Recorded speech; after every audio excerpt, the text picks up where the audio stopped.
नमस्कार, times of Swaraj में आप सबों का स्वागत है और मैं हूं संतोष सिंह। और आज हम टाइम्स ऑफ स्वराज में चर्चा कर रहे हैं कि पाठक से आप कुछ भला हो इसकी उम्मीद मत करिए। देखिए, पाठक समाज के तोड़ने में विश्वास करता है। पाठक आपके आशियाना को उजाड़ने में विश्वास करता है। पाठक अगर शांति से पति पत्नी साथ रह रहा है तो ये इसको सुकून नहीं देता है। पाठक कभी भी जो अधीनस्थ काम करने वाले कर्मचारी हैं उसके बेहतरी के लिए नहीं सोचता है। बस पाठक सोचता है कि कैसे उसके सुकून को चैन हराम करे, सुकून हराम करे, तबाह कैसे रह करे। तबाही पर यह जश्न मनाता है। सामने वाला कितना तबाह हो रहा है उसमें इसको खुशी महसूस होती है। ऐसे में इससे आप क्या उम्मीद कर सकते हैं? लगातार शिक्षकों का फोन आ रहा है कि सर कह रहे हैं कुछ चैनल वाला चलाया है कि काउंसलिंग पटना में कराएगा, जिला में नहीं कराएगा। अब बताइए, महिला शिक्षक बच्चों को साथ लेके कैसे जाएगा वहां काउंसलिंग कराएगा? हम कोई चिंता मत कीजिए, अगर इसका चले ना तो ये अंडमान निकोबार भेज देगा काउंसलिंग कराने के लिए, कि ताकि शिक्षक लोग और परेशान हो। मतलब जितना आप परेशान होइएगा, जितने तरीके से आप मतलब टूट नहीं जाइएगा, तब तक इसका जश्न पूरा नहीं होगा। ये जश्न मनाता है इंसान के आंसू पर, ये जश्न मनाता है किसी गरीब के रोने पर। ये जश्न मनाने वाला अधिकारी है। इससे आप कुछ उम्मीद नहीं कर सकते। इसलिए मानसिक तौर पर अपने आप को तैयार करिए। और हर व्यक्ति के जीवन में इस तरीके का उतार चढ़ाव आता है। मैं खुद अपनी बात कह रहा हूं। ईटीवी में नौकरी करते थे, बड़ी सुकून का जिंदगी था। 2002 से लेकर 2014 तक 12 बरस ईटीवी में नौकरी की। और एक दिन अचानक रातों रात मेरा तबादला हैदराबाद कर दिया गया। अब आप समझिए कि पटना में परिवार को लेकर आप रह रहे हैं। आपका बच्चा सब, मेरा बेटा बेटी सब छोटा छोटा सब यहीं स्कूल में पढ़ता था। और रात के 12 बजे में एचआर की तरफ से मैसेज आता है कि आपका तबादला कर दिया गया है। और तबादले के बीच का जो अवधि होता है ना, वो अवधि भी मुझे नहीं दिया गया। कहा गया कि कल से आप पटना से रिलीव हो गए, रात में 12 बजे आप 1 सप्ताह के अंदर में हैदराबाद ज्वाइन कीजिए। जबकि अमूमन कोई ट्रांसफर होता है लिमिटेड कंपनी में तो 15 दिन का समय दिया जाता है। फिर परिवार वगैरह को शिफ्ट करने के लिए आपको समय दिया जाता है, कुछ नहीं। अब सोचिए कि मेरे ऊपर क्या गुजर रहा होगा, कहां पटना और कहां हैदराबाद। और छोटा छोटा बच्चा कैसे ले जाएंगे इस सबको, कहां करेंगे। लेकिन इस पर कभी सोचे ही नहीं। तबादला हुआ, कह कि नहीं, पहले कम से कम शांति से 2-4-5 दिन घूमा जाए। जानते हैं कहां कहां गए? ननिहाल, मामू से मामी से आशीर्वाद लिए, मौसा मौसी के यहाँ गए। मतलब बचपन में जो सबसे ज्यादा जहां प्यार मुझे मिला, जो सबसे ज्यादा स्नेह जिनसे मिला, बरसों से उनके पास जाने का मौका नहीं मिला था। चल रही उनके पास, ननिहाल गए, मौसा मौसी के यहाँ गए, फुआ के यहाँ गए, दादी का गांव चले गए। और जाकर वहां सब 1 दिन 2 दिन रहते थे। खूब आशीर्वाद मिलता था बड़े का, खूब खाते हुए। लगता ही नहीं था कि दुनिया, मतलब लगा दुनिया एकदम, अरे बाबा अरे बाबा, कहाँ थे, किस चक्कर में पड़े हुए थे। जिस दुनिया में सुकून है उसको छोड़कर हम कौन, एक मरा दू घायल, नीतीश कुमार गया, जनता दरबार, किस चक्कर में व्यर्थ जिंदगी तो मेरा व्यर्थ था। निकले थे पटना से 4-5 दिनों के लिए, 15 दिन तक सारे रिश्तेदार नातेदार के यहाँ घूमते रहे, सबसे आशीर्वाद लेते रहे। फिर लौट के पटना आए।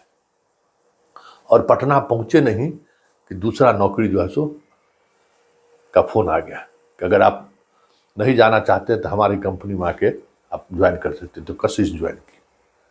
इसलिए देखिए, इस तरीके का झंझावट हर किसी के इंसान के जीवन में आता है।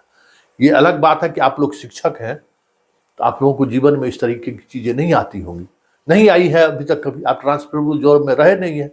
आप लोग मानसिक तौर पे जो है इतना पंगु हो गए हैं कि इस चीजों को सोच ही नहीं पा रहे हैं आप। इसलिए एकदम शांति से रहिए। सुबह 9 बजे नहीं 6 बजे कर दे, जाइए, सोचिए मत कि आज का दिन कैसे गुजरेगा, एकदम मत सोचिए। अपने रिश्तेदार नातेदार जो पुराने सगा संबंधी जो भूल गए हैं, उनसे फोन पर ही बात करिए। छुट्टी तो देगा नहीं, फोन से बात करिए, मिलिए और लीजिए छुट्टी। जो ही 10% एक स्कूल में देता है ना, लीजिए छुट्टी, जाइए, मिलिए, बात करिए, ससुराल जाइए, साली सबके यहाँ जाइए, जहां आप इस मानसिकता से आप बाहर निकल सकते हैं। मौसा मौसी दादा दादी बहुत रिश्ता है ना, दोस्त महिम है, से मिलिए। इस ट्रॉमा से अपने आप को पहले बाहर निकालिए, और जैसे ही आप ट्रॉमा से बाहर निकल जाएंगे ना, उसी दिन आप जीत जाइएगा। ये पाठक को कौन पूछता है, ये क्या है, इसकी हैसियत क्या है, ये किसी को कुछ दे सकता है, ले सकता है, वेतन काट सकता है और कुछ नहीं कर सकता है, इसकी कोई हैसियत नहीं है। आपका वेतन कटे कैसे, इसी में ही खुश है, बताइए। अरे शिक्षक को घूस कमाता है जी, है? अरे समय का काम का चोरी कर सकता है, घूस तो नहीं कमाता है।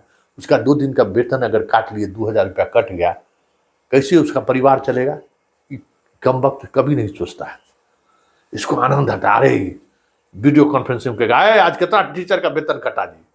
सर 200 का। अरे कल 400 कटा था, आज 200 कहा कटा? परसों हमको 500 कम से कम चाहिए। इसमें ही खुश होता है, वेतन काटने में ही खुश होता है। तो क्या कीजिएगा। एक और बात हम बताए थे, अभी 2-4 दिन पहले फोन आया, ये पहले एक्साइज डिपार्टमेंट में था, समझे ना। तो एक कहाँ अभी अहमदाबाद या कहीं काम कर रहा है, वो एक्साइज का जो अभी दरोगा वाला बहाली हुआ था, उसमें टॉप किया था। वो करम घटवा जो है, इंजीनियरिंग का नौकरी छोड़ के चला आया इसका एक्साइज का दरोगा बनने के लिए, आया ज्वाइन कर लिया। 6 महीना में लिटरली वो पागल हो गया। वो कहा कि सर हम मतलब ये हो गए, मतलब मैंने दुनिया में लग रही नहीं रहा था कि हम जिंदा हैं। उसके बाद हम रिजाइन दे दिए। रिजाइन एक्सेप्ट नहीं कर रहा था, 2 महीना दौड़ाया उसमें भी, लेकिन हम छोड़ के बिहार आकर गए। वो इंसान नहीं है सर, वो इंसान नहीं, वो किसी का खुशी नहीं देख सकता है। बहुत हैवान हैवान कह सकते हैं कि जालिम, जो भी नाम दे दीजिए उसको कम है सर। मानवीयता तो है ही नहीं उस आदमी में, इतना अमानवीय है वो यंग लड़का। वो हमें ये बात कह रहा है। अब सोचिए, तो ये फेज है, इस फेज को समझिए आप, इसको एक जीवन में एक इसको चुनौती के रूप में लीजिए, और इस चुनौती को जो स्वीकार कर लेगा, एक बात याद रखिएगा, वो जीवन में कभी फेल नहीं करेगा। इसको चुनौती लीजिए, अवसाद लीजिएगा जीवन नरक हो जाएगा। इसको चुनौती के रूप में लीजिए। जीवन कुछ रूटीन बाद होगा ना, सुबह उठने का एक अलग टेम्परामेंट, और एक बार अगर ये पाठक के रूटीन में ढल गए अपने आप को, जीवन में कभी दिक्कत नहीं हो। उससे बड़ा टफ और कुछ हो ही नहीं सकता है जो ही करता है। इस बात को सोचिए कि पटना में काउंसलिंग करावे, घर से जिले में करेगा तो 90 किलोमीटर दूर पोस्टिंग कर देगा। पत्नी पति है, दोनों एगो को ईर घाट देगा तो दूसरे को बीर घाट देगा। ये जो रेम्युनराइजेशन जो कहता है ना, सब इसका खेला है, कोई रेम्युनराइजेशन नहीं है। और जो पैसा देके इसके चलवा सबको पैसा दे देगा तो उसके घर के बगल में पोस्टिंग कर देगा। याद है ना, पकड़ुआ विवाह में हम पकड़ लिए थे, जो ब्याह हुआ था वैशाली वाला मास्टरवा को, कि तोरा पोस्टिंग कैसे हो गया घर मेरे, तो बोलती बंद था उसका। तो ऐसा खेला होगा। लेकिन एक बात चलते चलते ध्यान में रखिए कि पाठक के आने से आपको जीवन जीने का जो मूल्य है ना, वो मूल्य बदल रहा है। इसको चुनौती के रूप में स्वीकार करिए और अपने आप को चार्ज करिए। इंसान से बड़ा कोई है जी यहाँ, नहीं, इतना छोटा दिमाग हाथी तक को मार देता है। सोचिए कि जिस आतंक के सहारे पाठक आप पर राज कर रहा है, उसके आतंक को आप कैसे फ्यूज कर सकते हैं, उस पर सोचिए। और तनाव मत लीजिए, जहां काउंसलिंग कराने दीजिए, तनाव कभी मत लीजिए।